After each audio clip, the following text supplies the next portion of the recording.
Good evening, नमस्कार। कैसे हो बच्चों? देखिए, आज के क्लास में हम लोग जानेंगे हम कुछ ट्रिक्स लेके आए हैं जो टैग क्वेश्चन के लिए आपको समझने में बहुत आसान हो जाएगा। जो आप सीबीएसई बोर्ड की तैयारी कर रहे हो या इंग्लिश लैंग्वेज सीख रहे हो तो आपको पढ़ने में बहुत ही आसान होगा अगर आप इस कंट्रैक्शन फॉर्म का फुल फॉर्म जान ले तो। अगर टैग क्वेश्चन में आप किस तरह कर सकते हैं वो भी आप समझ ले तो। देखिए, चलते हैं, शुरू करते हैं। देखिए, आइए समझते हैं।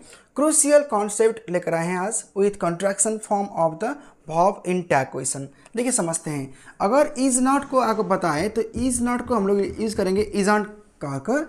आर नॉट आया है तो या यूज़ करेंगे हम लोग आरंट के फॉर्म पर। देखिए, डू नॉट आया है तो हम लोग बोलेंगे डोंट, इस तरह लिखेंगे शॉर्ट फॉर्म में।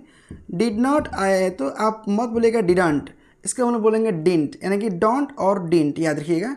इसको बोलेंगे हम लोग डज नॉट का डजंट बोलेंगे।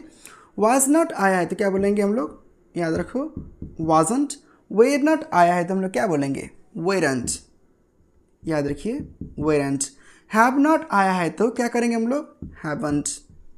देखिए, सिंपल ट्रिक्स है। और हैड नॉट आया तो क्या बोलेंगे, हैडंट।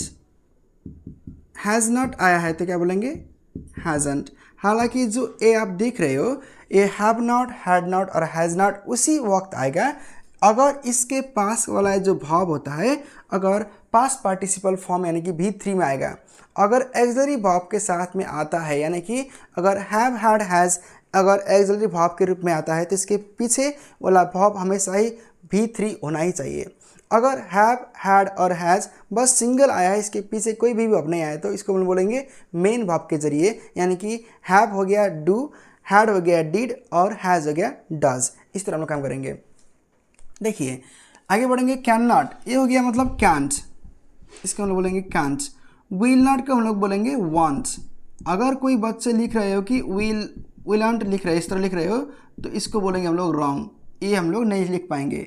सैल नॉट का क्या होता है, सैंट होता है, सैंट। शांति मत कहिएगा और साइलेंट भी मत कहिएगा क्योंकि ये भी गलत होता है, इसको अवॉइड कीजिएगा। मे नॉट मतलब हो गया कि मेंट, देखिए मेंट। कुड नॉट मतलब हो गया कि कुडंट, ये भी कॉन्सेप्ट याद रखिए। वुड नॉट मतलब हो गया कि वुडंट, देखिए।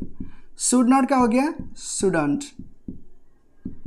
माइट नॉट का हो गया माइटंट। आपको जो दे रहे हैं कॉन्सेप्ट वो हमेशा याद रखिएगा। मस्ट नॉट का हो गया मसंट।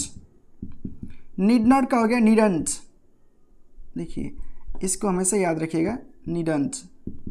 डेयर नॉट का हो गया डेरंट, ये हमेशा ही याद रखिएगा कॉन्सेप्ट ताकि आपको समझने में दिक्कत ना हो। अब देखिए, इसके अलावा आपको और समझाएंगे। Moreover you should learn additional situations where contractions are used. देखिए, अब समझेंगे हम लोग ये जो कंडीशन दिया जाता है तो विद्यार्थी बच्चे को जो पढ़ रहे स्कूल में, जो कॉलेज में पढ़ रहे हैं, उनको थोड़ा दिक्कत होता है समझ में, सर इसका मतलब क्या है, और हम लोग को वो कमेंट करते हैं। तो आज के वीडियो में हम आपको बता रहे हैं, इसके भी कॉन्सेप्ट आपको क्लियर कर देंगे ताकि आपको समझने में आसान रहे। देखिए, इसमें क्या होता है कि एपोस्ट्रोफ डी के बाद में अगर रैदर आया है तो इसका जो है फिक्स होता है, इसका रूल्स वुड लिखिएगा और वुड मतलब रैदर, इसका हम लोग बता रहे हैं आपको फुल फॉर्म। एपोस्ट्रोफ डी मतलब हो गया कि वुड, रैदर आया तो रैदर और इसका टैग होगा वुडंट होगा, याद रखिएगा।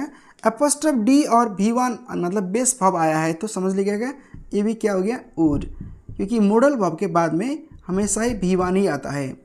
और देखिए, एपोस्ट्रोफ डी के बाद में अगर बेटर आया है तो लिखिएगा इसमें हैड बेटर, यानी कि इसका रूल होता है कि फिक्स। अगर रैदर आया है तो हो गया वुड, अगर बेटर आया है तो हो गया हैड। देखिए, एपोस्ट्रोफ डी के पीछे अगर V3 यानी कि फिर से पास्ट पार्टिसिपल आया है या पास्ट परफेक्ट टेंस आया है तो ये वर्ब 3 हो गया, इसमें लगेगा देखिए हैड, ये भी होता है हैड प्लस वर्ब 3। अब देखिए आगे समझेंगे, कॉन्सेप्ट क्लियर करेंगे।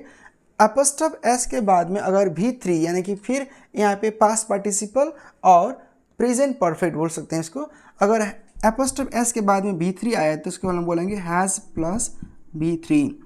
अगर एपोस्ट्रोफ एस के बाद में V4 आया है तो इसको देखिए, इसका कंडीशन होता है दो कंडीशन। अगर प्रेजेंट में आया है तो इज, पास्ट में आया है तो वाज लगेगा, देखिए प्लस V4। यानी कि अगर नाउ बोला है, एट द मोमेंट बोला है तो हम लोग बोलेंगे इज। अगर all last day, all last night बोला है, all day last night last day. अगर पास्ट फॉर्म में आया है, एस्टरडे तक कर आया है तो हम लोग बोलेंगे वाज। देखिए, एपोस्ट्रफ और आर ई प्लस बिफोर आया है तो बोलेंगे हम लोग प्रेजेंट में आया है तो आर, पास्ट में आया है तो बोलेंगे वेयर प्लस फोर। और कभी कभी आपको आता है एपोस्ट्रफ हैव, ये एपोस्ट्रफ के बाद में भी ई आया है तो, और यहाँ वर्ब 3 यानी कि पास्ट पार्टिसिपल फिर से आया है तो बोलेंगे हम लोग हैव, देखिए प्लस वर्ब 3। देखिए बच्चों, अगर आप सिंपली इंग्लिश को और लर्न करना चाह रहे हो और अच्छे से आगे बढ़ना चाह रहे हो तो इन सारे कंडीशन को अगर आप समझेंगे तो टैग क्वेश्चन करने में आपको कोई भी दिक्कत नहीं होगा।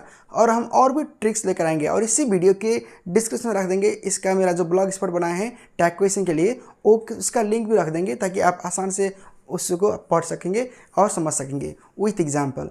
आगे मिलेंगे कुछ और टॉपिक के जरिए। Thanks for watching. अगर आप नए चैनल जुड़े हो तो प्लीज़ लाइक शेयर करना ना भूलें। इसको कीजिएगा सब्सक्राइब अगर आप पहली बार देख रहे हो चैनल को। और आपको किस टॉपिक में वीडियो चाहिए वो भी आप हमको कमेंट कर सकते हो। Thanks for watching and love you again.